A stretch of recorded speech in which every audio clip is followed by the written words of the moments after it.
So Madero comes into the story, and he starts pushing to try to get some elections.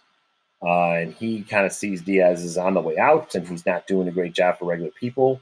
Madero is filthy rich. He's from one of the richest families in Madero is from one of the richest families in Mexico himself, so he's got the money to kind of have this fight.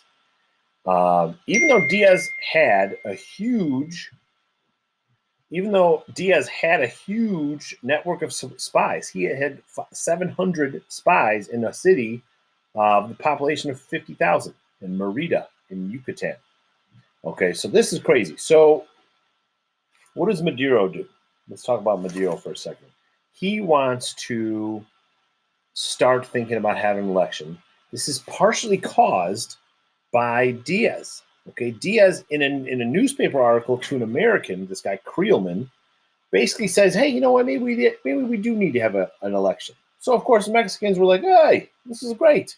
Okay, awesome." And then Diaz basically has no intention of doing anything about it. So of course that makes people mad.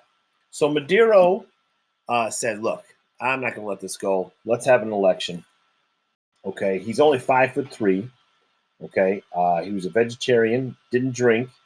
He kind of had a high pitched voice, but he was 37. He had tons of energy. He came from the fifth richest family in Mexico, so he had plenty of money to kind of go at this problem with. He also had studied abroad in Baltimore and Paris. Okay, the guy really, really rich.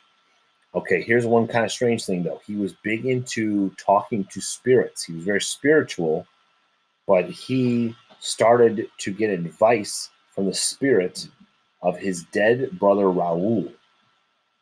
Okay, so there's definitely a spiritual side to this man. Now, he is a really good businessman himself. He's really good to his people. Okay, him and his wife are feeding 60 homeless kids. Hold on a second, where are we? Yeah, feeding 60 homeless children, a whole bunch of charities, created schools, hospitals, and soup kitchens. Okay, but he wants to do more. Now his mom dies. He starts to get even more serious. Stops smoking. Stops doing the siesta. He gets more and more serious as a man. Um, he starts his own. He starts his own newspaper. Buys a newspaper. So it just kind of feels a little bit like Tony Stark. Like he solves all his problems with his big cash. And Diaz starts to get worried, but Diaz can't totally touch him because he's from such a wealthy family. He's now Madero starts listening to a more militant spirit called Jose. And Jose says you got to do more. And now Madero starts to also feel guilty. He feels like he should do more to help Mexico. He also feels like he's getting punished, that he has not been able to have a baby with Sarah, his wife, and he feels like if he helps Mexico, God will kind of bless him with a baby. So like, there's all sorts of soap opera stuff going on here. Now, Diaz has him arrested because Madero just keeps causing trouble for him. He writes a book. He starts drawing big crowds to hear him talk about having an election. Okay, again, here's another just totally crazy thing. So Madero gets arrested. Again, his dad has connections. So his dad lines up some better treatment at the jail. And at the jail that Madero is stuck in, remember, Diaz put him in jail. Diaz put him in jail because he said, well, he's basically stirring up trouble.